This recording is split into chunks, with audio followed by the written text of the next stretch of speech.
Hey, good morning and welcome to West. We are so glad that you are taking a few moments from your Sunday morning to join in. If you are newer to the West worshiping community, we extend a very special and warm welcome to you. We invite you to text the number that you see on your screen right now and let us know that you're a part of our worshiping community, our faith community. We'd also love to know that you are in the chat room. During the songs that you see during worship, Dawn and Lindsay, who are manning our chat room today, let me know that you're here. So it's really important to us, your staff team, your volunteer team, to know that you are here even virtually. So we really invite you to type your name in the chat room so that we feel this sense of community, even though it is across the digital airwaves. This morning, we are going to talk about going into battles in our lives. We all face different challenging opportunities and battles, if you want to phrase it that way. And we're going to look at this really cool story about a man named Gideon and how he went into battle. And as he went in, he had to bend, but he never broke. And that's the title of this message series that we're looking at right now, Bending and Not Breaking. As a church, we are 10 years old. Last Sunday, we celebrated our birthday, and it was the craziest way ever because we're in the middle of a pandemic. And, we had planned this huge celebration and all this kind of stuff, and none of that, came to fruition because here we are and we're still social distancing and trying to be safe. And so, we as a church continue to have to bend, but recognize that as we bend, we don't break. And that is the opportunity that we each have in our own lives because we have this power that is far greater than anything we have of our own making. We have the power of God. So we're going to look at what that looks like in a person's life and how we can apply it to our lives and how we can use this to face the challenges that we face in our day-to-day existence.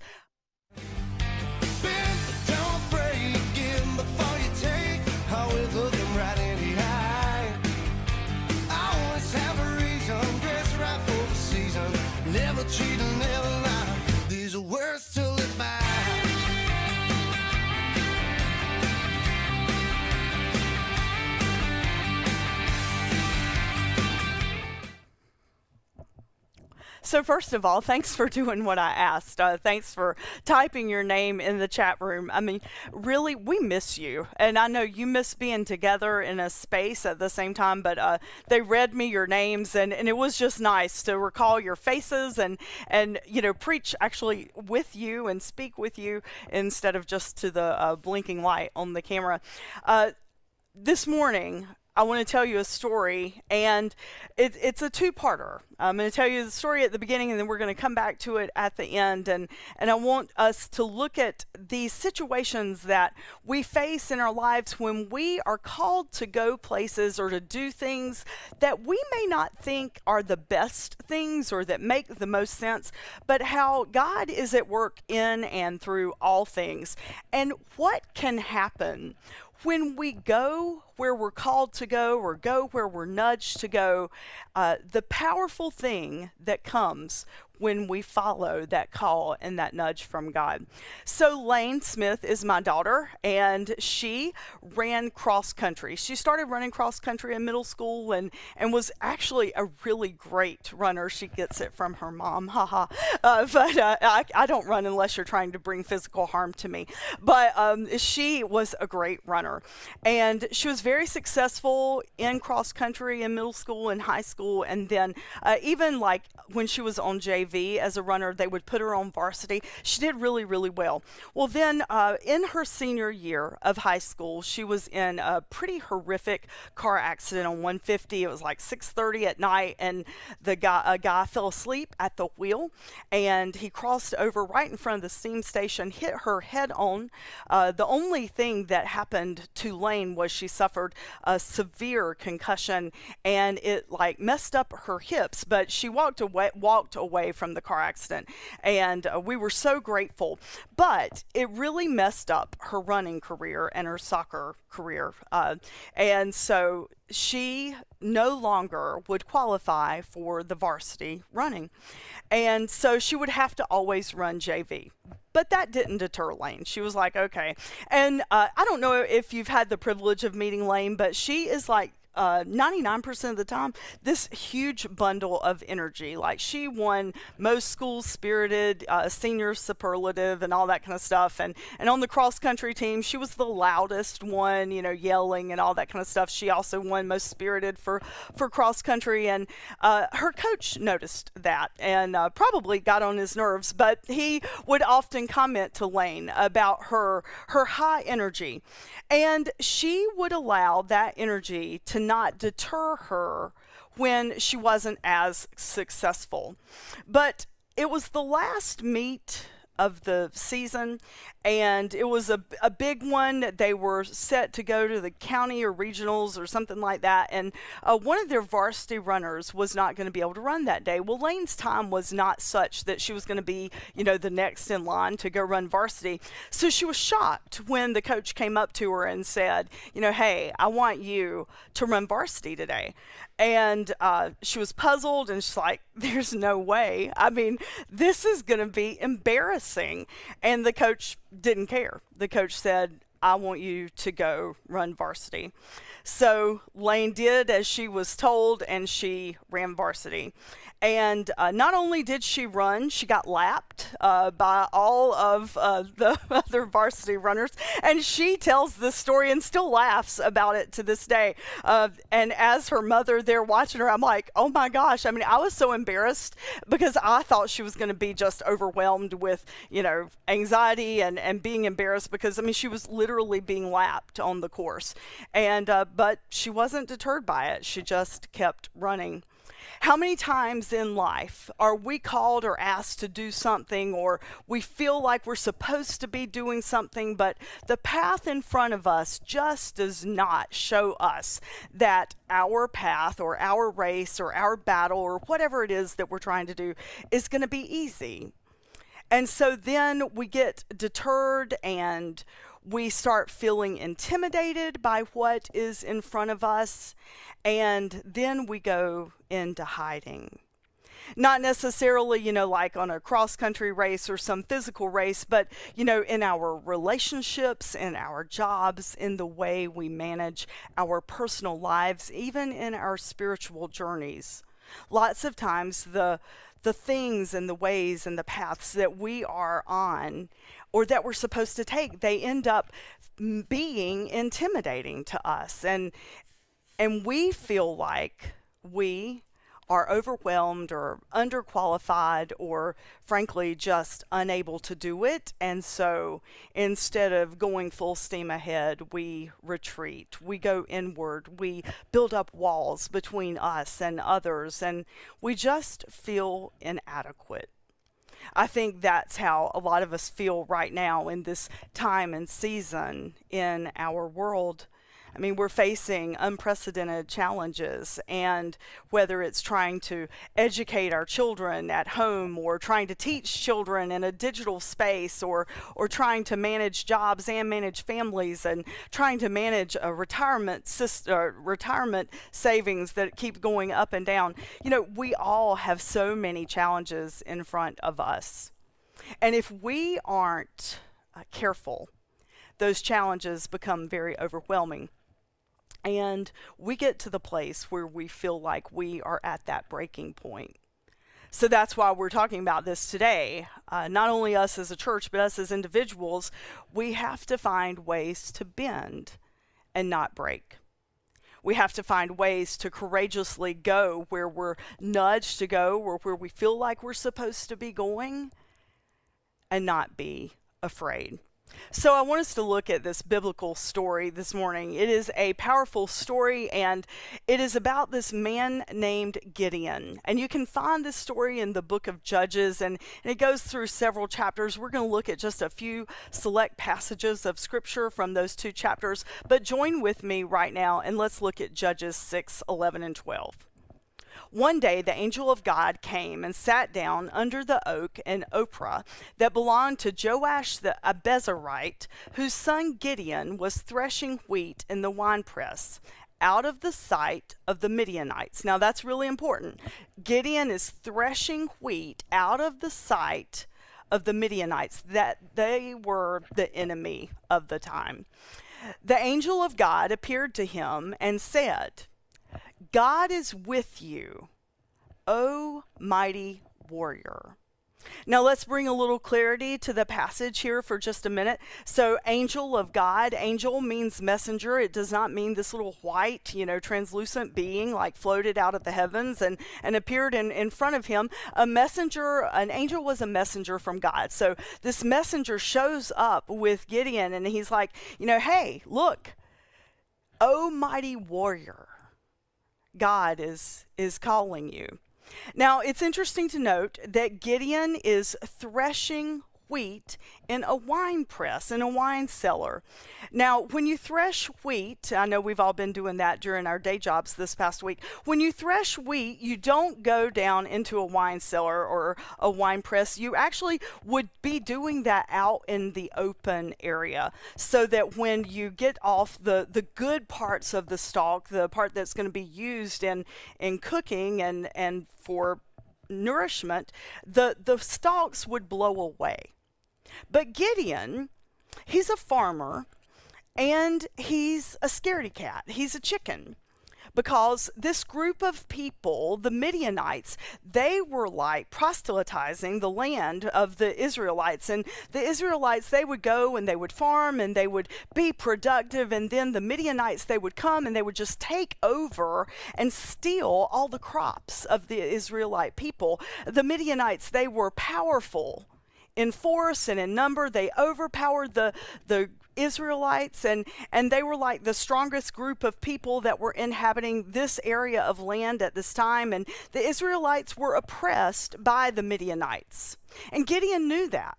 So he's, trying to do his day job. He's trying to farm. He's trying to take care of the wheat and all that kind of stuff. And he's doing it in hiding because he's scared. And so then this messenger from God shows up and he's like, oh, hey, Gideon, God's calling you, oh, mighty warrior. Gideon had to be like, you have got the wrong guy, because I am not a mighty warrior. I mean, did you not notice where you are? I am in hiding because I am afraid of the Midianite people. Gideon was anything but a mighty warrior. And that's what I want us to think about as we apply this passage to our lives. If we aren't careful because of the circumstances that we are in right now or the things that we faced in our past, we don't feel very equipped and we don't feel very empowered and we don't feel ready to conquer the task and the path before us. We don't feel like mighty warriors.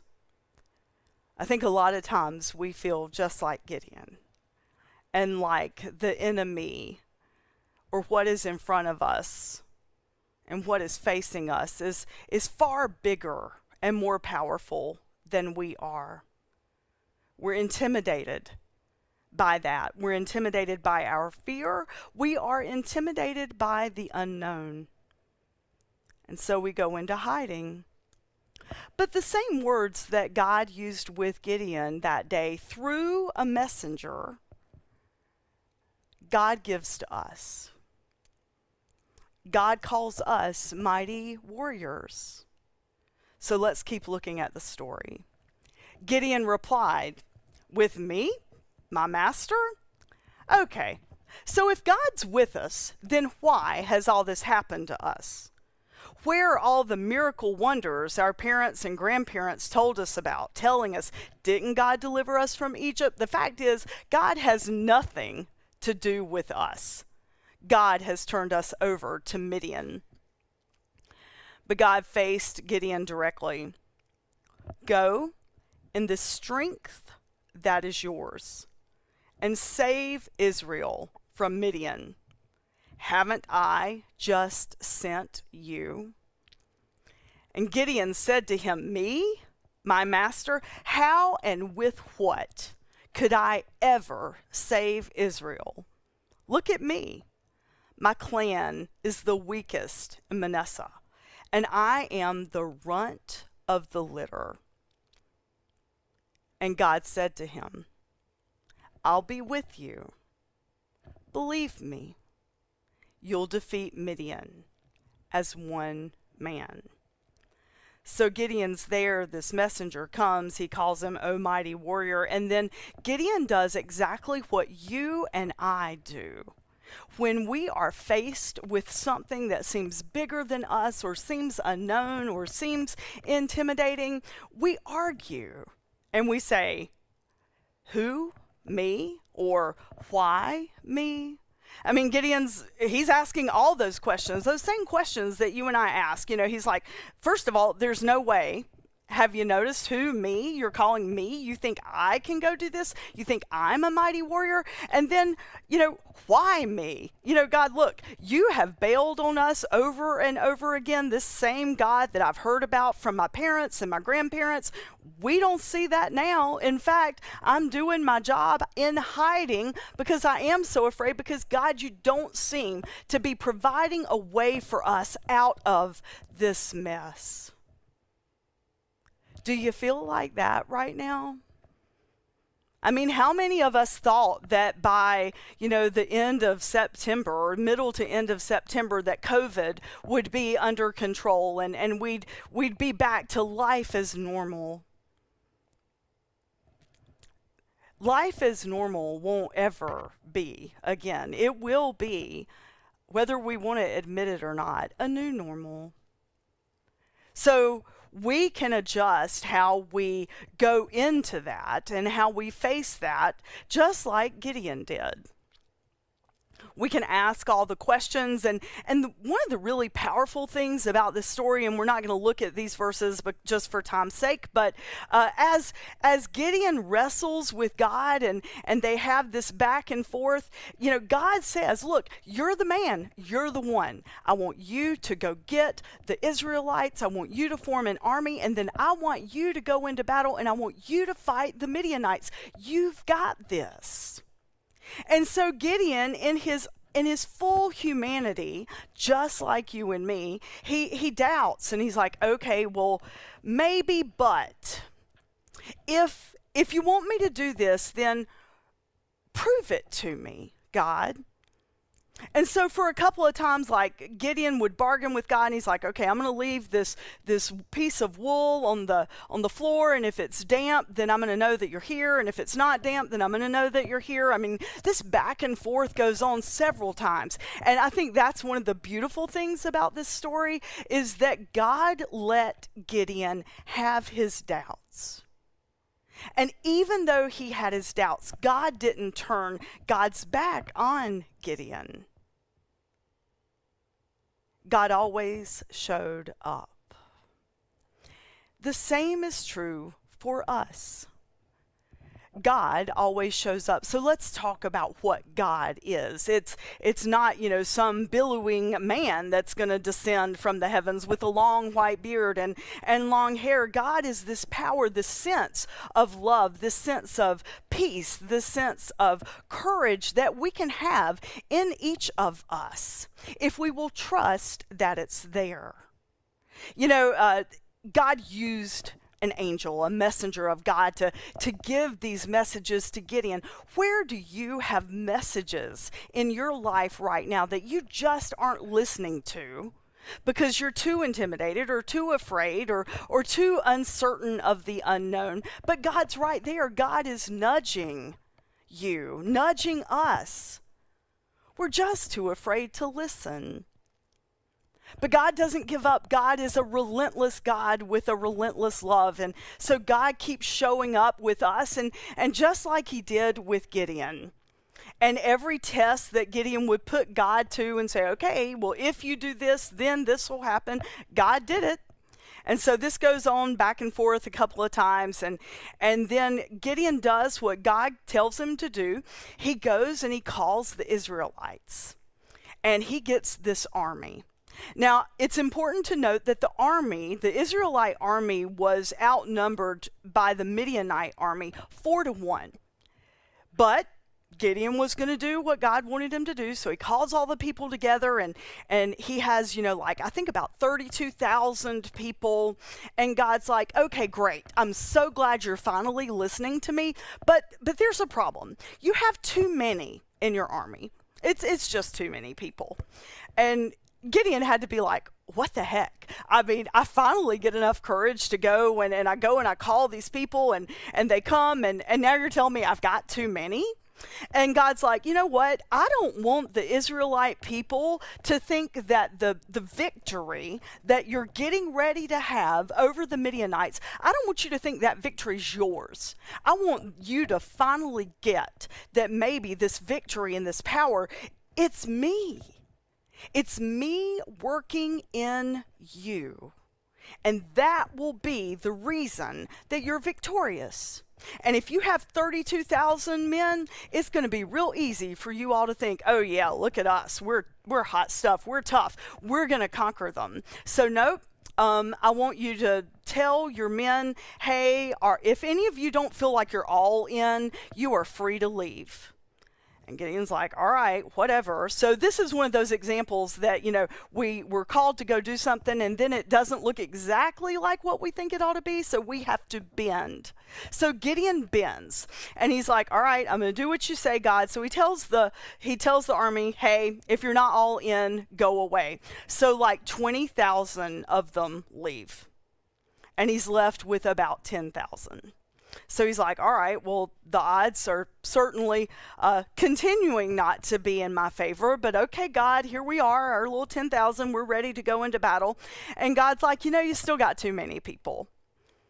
Gideon's like, what the heck? And God's like, you still have too many. So there's another test I want you to give to the men. And after I give you this test, then you will be ready for battle.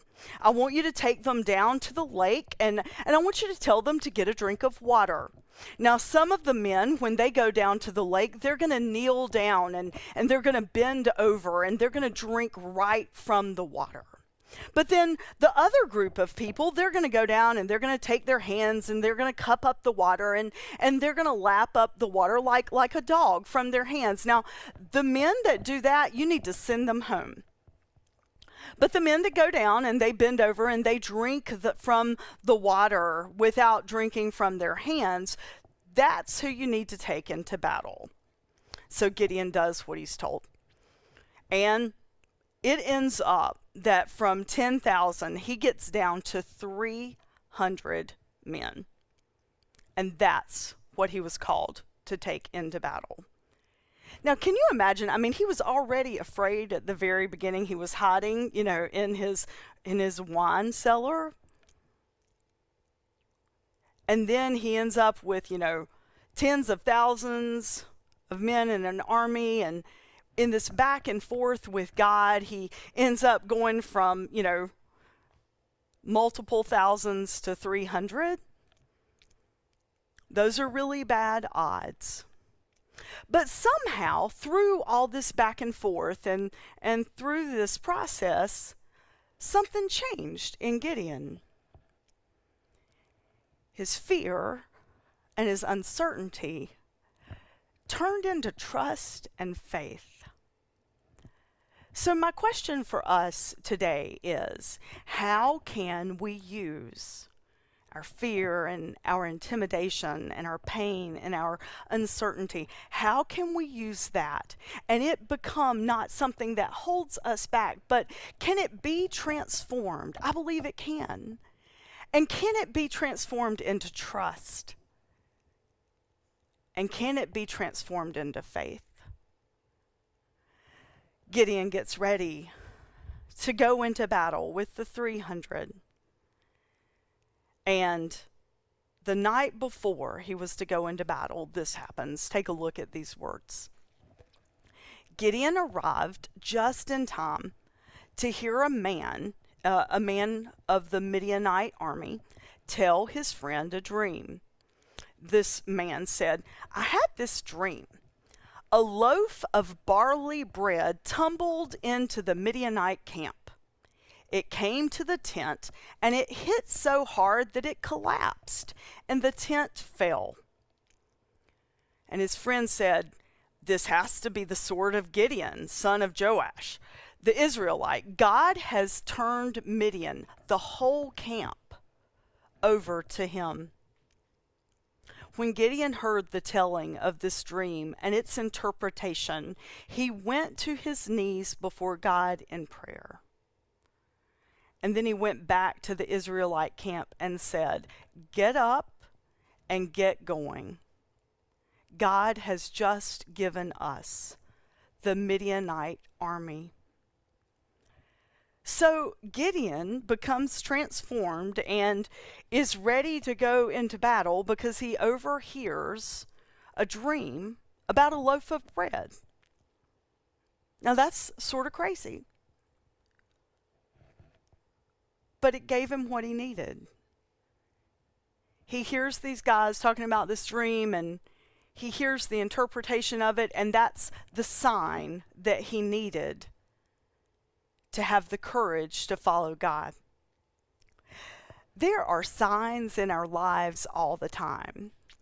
And, we don't understand so many things about faith and God and all that kind of stuff, but there is a mystical power at work in our universe, in our world. We believe it is the divine power, the divine energy. We believe it is God. We believe it is God revealed to us through the person of Jesus Christ, and hopefully we try really hard to make our lives look like Jesus and be like Jesus so that we can get that love and that power is in us. But there is an enemy. We don't talk about it a lot in the United Methodist Church in the way that you might find it in other faith traditions. Grew up Southern Baptist, so I heard a lot about the devil. And we think that Satan or Satan is this little man with, a lot of red going on with some horns and a pitchfork, and he's out. But in our understanding of the theology of evil, we do recognize that there are dual forces at work in our world. There is good, and there is love, and there is light. And then there is bad, and there is anger and hate, and there is darkness. And that's evil.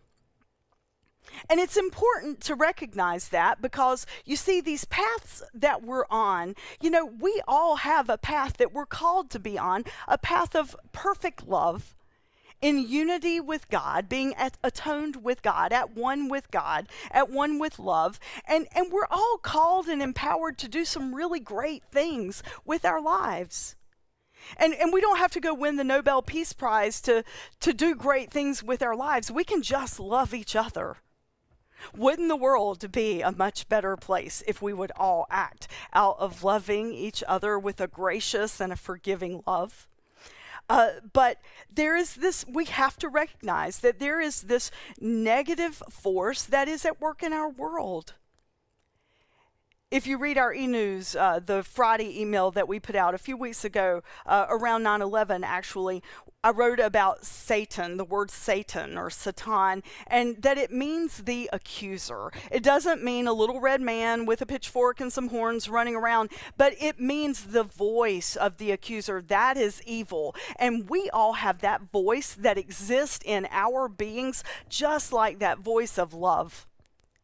But that voice of the accuser, that's the voice telling us we're not enough, that the circumstances that we face, whatever they are, whether they're personal, a personal health circumstance, or a relationship circumstance, or a job circumstance, or just anxiety that we're carrying, that voice in our head, that's the voice, the accuser, that tells us we don't have what it takes to be able to courageously fight that battle, or courageously walk the path that is in front of us, that path that leads us to being all of who we are created to be in that divine, amazing image of love. That voice gets in the way of us having a life full of love and joy and peace. That voice got in the way of Gideon over and over and over again, and he kept arguing with God, and God kept showing up and saying, I'm giving you what it's going to take. And the key words that God used with Gideon were, the power is within you. You have my power, and that's all you are going to need. The same promise that God gave Gideon is the same promise that God gives us. And God is not intimidated by any enemy. And if God is not intimidated by any enemy, then you and I don't need to be intimidated by any enemy or any obstacle that we face.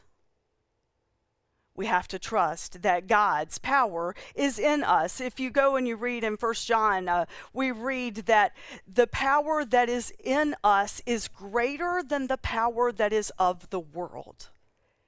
And that's that understanding that God's power, that divine love and divine power and energy that is in us is far greater than any voices of the accuser, any evil that exists in our world. It doesn't mean it's going to be easy, but it does mean that we have within us what it's going to take.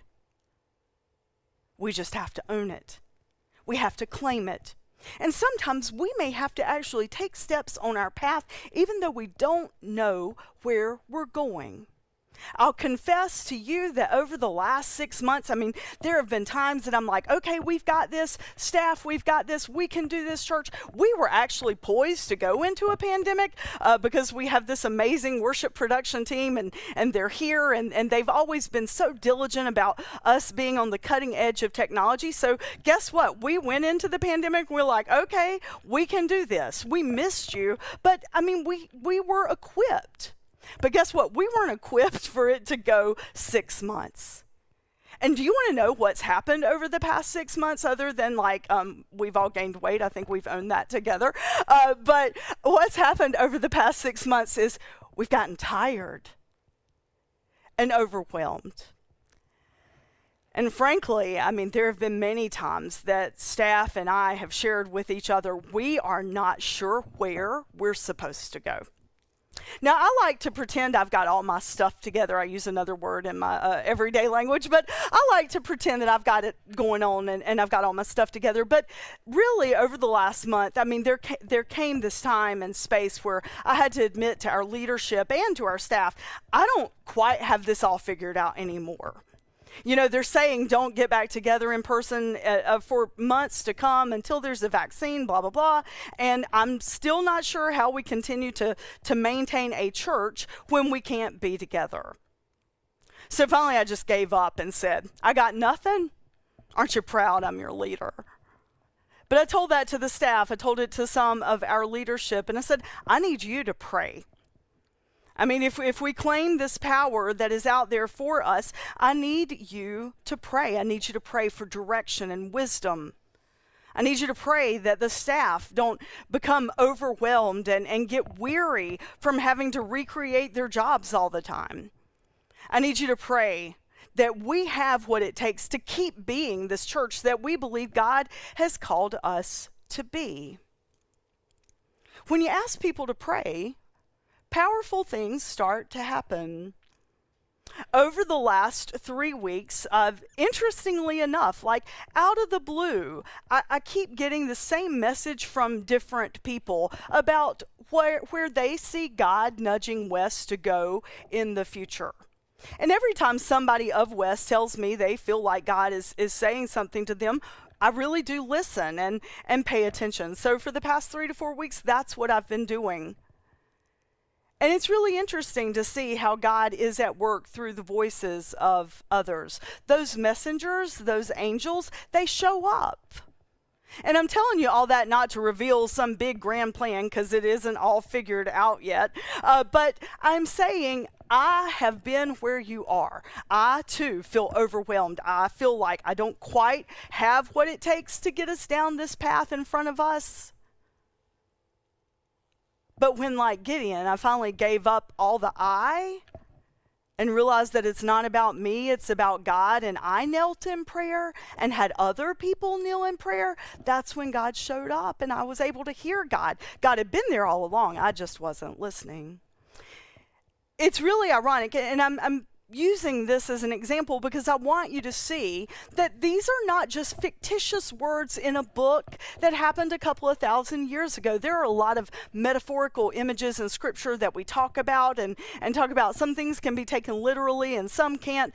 But this story, I mean, historically, the Israelites did conquer the Midianites. Gideon went into battle, and do you know what they went into battle with? A trumpet and a torch.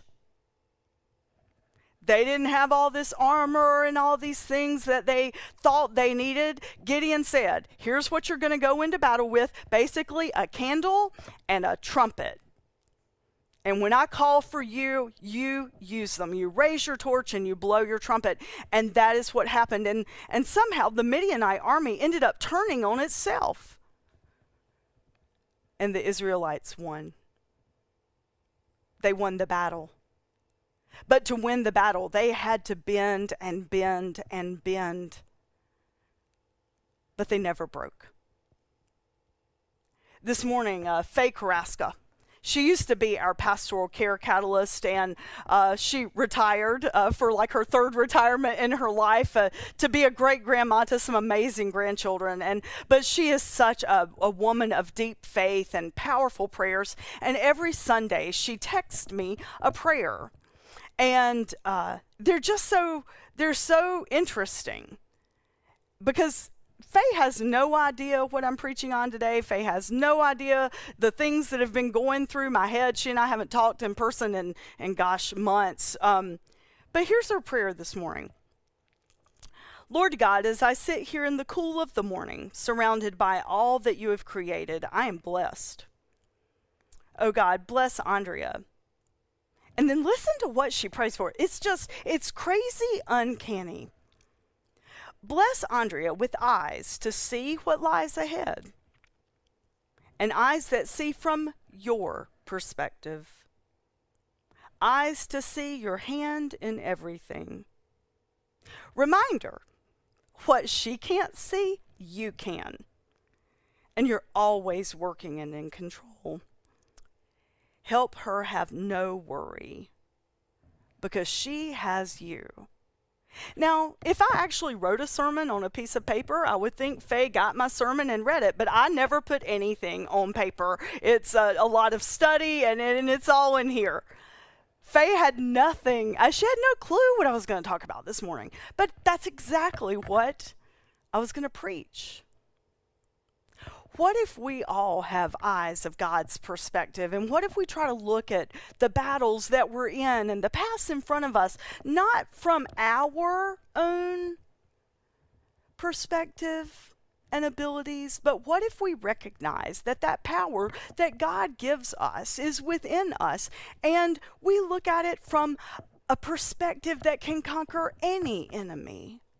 What if we realize that we can conquer all of our enemies? How would that make our lives different? Back to the cross-country story with Lane. As her mother, it was, my heart hurt for her to watch her be lapped by other runners in her last cross-country meet ever. And it had been a pretty crappy fall because the car accident, I mean, it was tough for her to walk through that. It was frightening and painful. And so this sport that she had really been gifted at, her last time doing it, from the world's perspective, she could have been seen as a failure, being lapped by pretty much almost everybody. But that coach knew what he was doing. It's just the coolest story, and not because it's my daughter, but because someone saw something and used that to give them that nudge to go and be who it is that they're called to be. And Lane is called to be a positive force of energy in this world. That coach saw that. And so here's what he did. He told her, okay, when you get on that start line, when you go, the only thing I want you to focus on during this race is you cheer on your teammates. This is a really important race, and You are the one that can do that better than anybody else. You can cheer them on. So when the race starts, that's what you focus on. You run, but your job on that course today is to give positive affirmation and cheer on your teammates. So that's what Lane did. When she and I were talking about this story, she said, you know what? When the gun went off and the race started, I just started yelling, go, go, go. So as they all passed me, I just kept yelling, go, go, go. And she said, I kept yelling as they lapped me. Go, keep running, good job. The really powerful thing about this story is that when Lane crossed the finish line, and this is what Lane remembers. Not that she went from being this really great runner to a not great runner, but that when she crossed that finish line, all her teammates were right there cheering her across the line. Those messengers from God, they are so real. That coach was that for Lane. She'll never forget that moment. And when she gets to dark places, she can go back to that moment and know that someone saw something in her. So much so that he made her go do something she felt really uncomfortable doing and knew that she would not succeed. But success for her in that moment was not what the world thought it should be. It was different. And that is the path that you and I are on. It may not be what the world deems as successful, but it doesn't mean it's not the path we're supposed to take. The power that is within us is far greater than any power that is in the world. It's up to us to claim it. And I hope you'll claim it with me today. Will you pray with me? Gracious God, thank you for the story of Gideon. And thank you for allowing us to see that, sometimes we just have to bend and bend and bend and keep on bending. But if we bend in you and with you, we don't ever break. God, reveal to us the things that are getting in the way of us being who it is that you are calling us to be. God, help us have the courage to face the paths in front of us, even though they're uncertain and we don't know which direction to take. Let us have trust and faith to rely on you. You are an amazing God, and we are called to stand in your love. In Christ's name we pray. Amen. So, we all have messengers in our lives, angels sent to us from God that give us the words that we need. And you know what changed for me was when I admitted that I needed some help, and I asked people that I love and respect to pray with me and for the church. And once I did that, answers really started being revealed to me. And Friday I had the most amazing phone call, and it solidified things that I had been wrestling with and others had been saying about what if we try this and what could be. I was like, all right, God, I'm finally going to listen. It's interesting to pay attention to messages. I just want to share this with you because it's funny. And I don't preach from a manuscript, so distractions really do play with my head. And the danger of having a cell phone on my stool or table right here is that it goes off. So in the middle of the sermon, I hear it buzzing, and I'm like, who is texting me right now? It probably no good news. Maybe the sermon bites or something. And so here was the text. It just made me laugh. Andrea, from double extra large to small in just 6 weeks. That can be you. Thank you to the stuff recommended by Shark Tank judges. Learn more by clicking on this link. I'm like, well, okay, I'm not going to say that is a message from God because it's some random spam text. So not all messages are from God, but there are a lot in our lives that are. And if we will discern what they are and listen, and then look with eyes from God's perspective, we can have the courage and the faith to go and do like Gideon did and fight any battle that is before us. So this week and in the weeks ahead, I invite you to claim that power and claim that perspective and know that the power that is in us is far greater than any power of evil or darkness we are ever going to face in this world. Go in peace and have a great week.